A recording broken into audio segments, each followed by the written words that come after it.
Hello mates, I hope you're all doing well. So today I'm going to be explaining and breaking down every style of tattoos just for you. You're welcome. So we have 15 styles of tattoos to talk about here. They are ignorant style, micro, neo-traditional, dot work, realism, Polynesian, trash polka, black work, biomechanical, traditional, new school, tribal, watercolour, Japanese, and geometric. Hopefully I haven't missed any styles off of that list. If I have, feel free to let me know politely and calmly in the comments below. Or call me a dickhead if you want to. It's a free country. Now, I do think it's worth mentioning before we get too into it that there are tattoo artists out there who will combine two different styles together, for example, or will break the rules when it comes to doing a particular kind of style in order to make that style more their own. So it can be quite difficult to say what style of tattoos some tattoos are. This video, I guess, though, is aimed more at people who are just getting into tattoos, they're new to it, and they're trying to work out what style of tattoos they want to go with. So if that is you, hopefully you will find this video just a little bit helpful. I'll try to keep things simple and to the point, and I'll put up examples on the screen as I'm talking as to what each style of tattoos tend to look like. So without further ado, let's get into it. So first up, we have American traditional. I fucking adore traditional tattoos. I would describe traditional tattoos as being rooted in flash designs. You know, back in the day, you would have gone into a tattoo studio and picked a design off the wall, and these are the kind of designs that would have been available. They're often bold as brass and very simple, with a big clean outline and a simple pared back design that you can easily read from across the room. American traditional tattoos tend to stick with quite a basic colour palette in order to keep things simple. I love traditional tattoos. They are my favourite style of tattoos. Go and get one if you want. Next up, we have Japanese style tattoos. I would say there's a crossover between American traditional style tattoos and Japanese style tattoos. Like with American traditional tattoos, Japanese style tattoos tend to involve a bold line work and shading, are easily readable, and they feature a lot of black work. The subject matters that you typically see in modern Japanese style tattoos are warriors or water things like kois in the ocean, mythical creatures like dragons, then you got your snakes, your clouds, your tigers, but other subject matters can totally be explored too. Next up, we have black and grey realism. As the name suggests, these are photo accurate tattoos that are done using various shades of black ink that is watered down to create different contrasts, and sometimes that they will use white ink as well. Now, black and grey can be much more prone to fading just due to the nature of not having much solid black and line work in it, but when it's done well, it can look really sick. Next up, we have colour realism. Take everything that I just said about black and grey and add colour in there instead. They're designed to be a photo accurate copy of a subject matter onto your skin. They take a lot of skill from a tattoo artist to be pulled off well, so make sure you are doing your research when going for a realism tattoo. Next up, we have blackwork style tattoos. As the name might give away, this is a style of tattoos that consists of a lot of black ink and solid black shading. Because of only using black ink, the tattoos have to rely on a lot of contrast throughout the composition in order to make them feel dynamic. I love blackwork tattoos so much, and they're a style that will absolutely suit everyone and anyone. Next up, we have neo-traditional tattoos. This style, I would say, is a happy medium between realism and traditional. It's much more realistic and more detail heavy than traditional, but not quite as detailed and realistic as you would find in a realism tattoo. Neo-traditional tends to feature a much broader colour palette than American traditional does,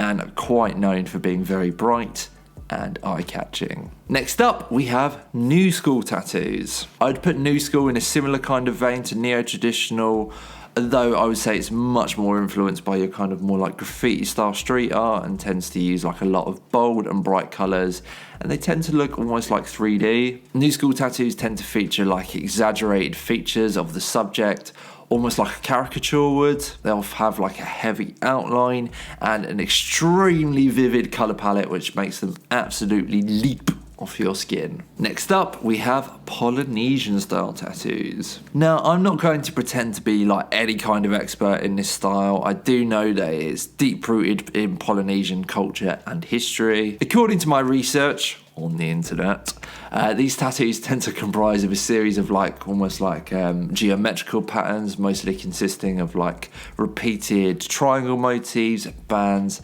and also areas of solid black. It gets really murky here amongst people whether it's okay to get a Polynesian tattoo if you are in fact not Polynesian, don't have any Polynesian roots. I've heard many contrasting opinions on this matter, so I would really heavily advise that you do your own research into this matter before you go and get one. Next up, we have 90s style tribal. Now, I would describe this style as a somewhat bastardization of like the Polynesian style of tribal tattooing. You tend to have these kind of pattern designs and a lot of heavy solid black work. Tribal was huge in the mid-90s and early 2000s with a lot of celebrities sporting these tattoos, although you see a lot less of them now, and from my point of view, when I do see them now, they tend to be almost like sported like ironically. Next up, we have micro style tattoos. So as the name suggests, these are tattoos that are very small in size. They tend to be done with like a very small needle and be made up of very thin lines. Amongst the category of micro tattoos, we have micro realism, which again, as the name suggests, are very small tattoos that aim to look as realistic as possible for the smaller size. Now, I'm really trying to not be judgmental about any of these styles of tattoos throughout this video, so just the facts. These tattoos tend to not stay very well, and they tend to not stay as well as bigger designs do. This is because all of those little details don't typically hold up so well as the years roll on. Tattoo ink will naturally spread out under the skin over time, so designs with details that are too tight or too close together, they tend to end up just sort of blurring together, and you kind of end up with a bit of a blob. So if you are going to get a micro tattoo, and in particular a micro realism tattoo, make sure you keep this in mind and definitely go to an artist who specializes in them, and you can be sure is going to do a really good job of applying it to you, so it gives you the best chance of the tattoo, aging well, looking good in 10 years time. Next up, we have dot work style tattoos. As the name suggests, these kinds of tattoos tend to comprise of a lot of dots rather than like your fuller lines or your more kind of traditional kind of shading. They are instead done one dot at a time. They tend to be very intricate designs that you really have to be close to in order to really study them and take in all the little details of. Again, they can be prone to fading due to not featuring like a heavy outline or any bold shading. Next up, we have watercolor tattoos. Watercolor tattoos tend to be quite sort of bright tattoos, and the shading tends to sort of have like a gradual fade out effect, like you would see in a watercolor painting. There doesn't tend to be like a lot of line work in these tattoos, which, like with micro tattoos, can lead to them not aging very well over time. All the colours can kind of combine together. So if you are wanting a watercolor tattoo, again, research is paramount. Next up, we have geometric style tattoos. Geometric tattoos are made up of joining like a lot of shapes together and lines to form like a pattern or a picture. The different shapes and patterns can be used to like represent things that have meaning to the person the tattoo is on. For example, a circle might represent unity or like completeness, while like a triangle could represent strength, stability, or balance. That is my understanding of it anyway. Next up, we have ignorant style tattooing. These kinds of tattoos tend to be like very simple designs. They're normally just line work, so there's no like real kind of shading. And the designs, as you may have guessed from the title, are ignorant in that they are knowingly not very good is the best way that I would explain it. I mean, there is something just like super like punk about the idea of going, well, I could go and get this big elaborate design on me, but instead I'm going to get this squiggly little line drawing. I would say these style of tattoos are kind of similar to like the kind of doodles that you would see on desks when you were in school, or like old school cartoon drawing. They're pretty cool in a not very cool kind of way, Next up, we have trash Polka style tattoos. So this style of tattoos originates from Germany, and these kind of tattoos tend to comprise of like a collage of like photorealism in conjunction with just absolute chaos. There tends to be like a contrast between like a lot of black and grey realism with elements of just red that are not necessarily related to what is going on with the black and grey, but they create this kind of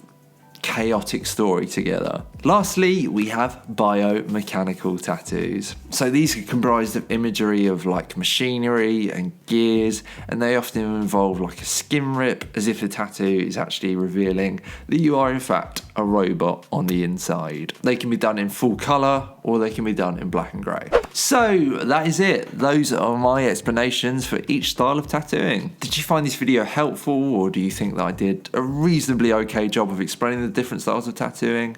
Feel free to let me know in the comments below. If you did enjoy this video, give it a like and hit the subscribe button and all of that other YouTube bollocks. If you like the music that you're hearing in the background, it was actually all produced by me. I have another channel where I post beats / instrumentals that I've written for singers to use to write songs to, so if that is something you are interested in, I will put a link in the description. Thank you guys so much for watching, and I'll see you in the next one. Cheers.